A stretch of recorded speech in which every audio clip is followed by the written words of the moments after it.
ഉക്രൈനിൽ ഇപ്പോൾ നടക്കുന്നത് വെറുമൊരു യുദ്ധമല്ല, ലോകത്തിനെ മുഴുവൻ വിറപ്പിക്കാൻ വെമ്പുന്ന ഒരു പുതിയ സൈന്യത്തിന്റെ ട്രെയിനിങ് ഗ്രൗണ്ടാണ് ആ രാജ്യം. അമേരിക്കയും യൂറോപ്പും ചേർന്ന് ഏർപ്പെടുത്തിയ ഉപരോധങ്ങളെ കടലാസ് വില പോലും നൽകാതെ വലിച്ചെറിഞ്ഞിരിക്കുകയാണ് റഷ്യൻ പ്രസിഡന്റ് വ്ളാഡിമിർ പുതിനും ഉത്തര കൊറിയൻ ഏകാധിപതി കിം ജോങ് ഉന്നും.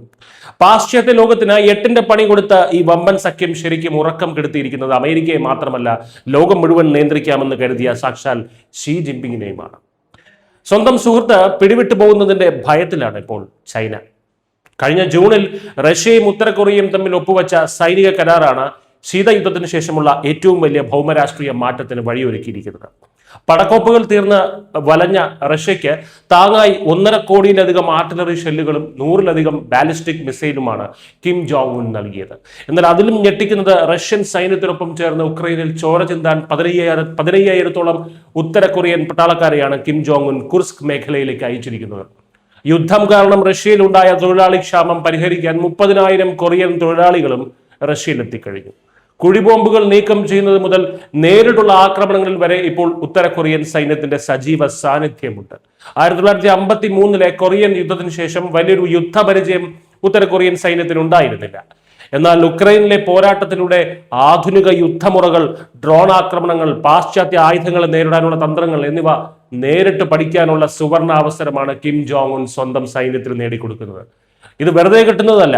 റഷ്യയെ സഹായിക്കുന്നതിലൂടെ കോടിക്കണക്കിന് ഡോളറും തടസ്സമില്ലാതെ ഇന്ധനവും ഭക്ഷണവും കൊറിയയിലെത്തുന്നുണ്ട്.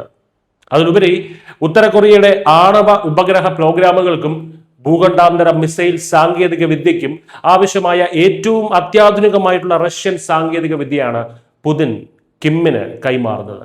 ഐക്യരാഷ്ട്രസഭയിൽ കൊറിയയ്ക്കെതിരെ വരുന്ന പാശ്ചാത്യ ഉപരോധങ്ങളെയെല്ലാം റഷ്യ വീറ്റോ ചെയ്ത് തള്ളുകയും ചെയ്യുന്നു. ഇവിടെയാണ് ലോകക്രമം മാറ്റിമറിക്കുന്ന ചാണക്യതന്ത്രം ഒളിഞ്ഞിരിക്കുന്നത്. അമേരിക്കയെ തളർത്താൻ റഷ്യ, ഉത്തര കൊറിയ, ചൈന, ഇറാൻ എന്നീ രാജ്യങ്ങളുടെ ഒരു അച്ചുതണ്ട് തന്നെ രൂപപ്പെട്ടിട്ടുണ്ട്. എന്നാൽ ഈ കൂട്ടുകെട്ടിൽ ഏറ്റവും കൂടുതൽ വേർക്കുന്നത് ചൈനയാണ്. ഇതുവരെ ചൈനയുടെ നിയന്ത്രണത്തിൽ മാത്രം നിന്നിരുന്ന കിം ജോങ് ഉൻ റഷ്യയുമായി നേരിട്ട് സഖ്യമുണ്ടാക്കിയതോടെ ഷീ ജിൻപിങ്ങിനെ വെറും നോക്കുകുത്തിയാക്കി മാറ്റിയിരിക്കുകയാണ്. കിമ്മിന്റെ ഈ സാഹസിക നീക്കങ്ങൾ പസഫിക് മേഖലയിൽ അമേരിക്കൻ സൈനിക സാന്നിധ്യം വർദ്ധിപ്പിക്കുമെന്നും അത് ഭാവിയിൽ തങ്ങൾക്ക് തന്നെ വിനയാകുമെന്നും ചൈനയ്ക്ക് നല്ല ഭയമുണ്ട്. പക്ഷെ പുതിനും കിമ്മും സുഹൃത്തുക്കളായതിനാൽ പുറത്ത് പ്രതികരിക്കാനും കഴിയാത്ത ഒരു ഗതികേടിലാണ് ഷീ ജിൻപിങ്. ഈ പുതിയ സഖ്യത്തോടെ ഉക്രൈൻ യുദ്ധം പെട്ടെന്നൊന്നും അവസാനിക്കില്ല എന്ന് അമേരിക്കയ്ക്ക് ഉറപ്പായി. റഷ്യയുടെയും കൊറിയയുടെയും വില കുറഞ്ഞ ഡ്രോണുകളെയും ഷെല്ലുകളെയും നേരിടാൻ കോടിക്കണക്കിന് ഡോളറിന്റെ മിസൈലുകൾ ഉപയോഗിച്ച് നാറ്റോ രാജ്യങ്ങൾ സാമ്പത്തികമായി തളരുകയാണ്. ഒരു ഭാഗത്ത് അമേരിക്കയെ നിസ്സഹായരാക്കി യൂറോപ്യൻ രാജ്യങ്ങളെ സാമ്പത്തികമാക്കി തളർത്തുന്നു. മറുഭാഗത്ത് ചൈനയെ വെറും കാഴ്ചക്കാരനാക്കി ഒരു പുതിയ ലോകശക്തിയായി ഉത്തര കൊറിയ വളരുന്നു.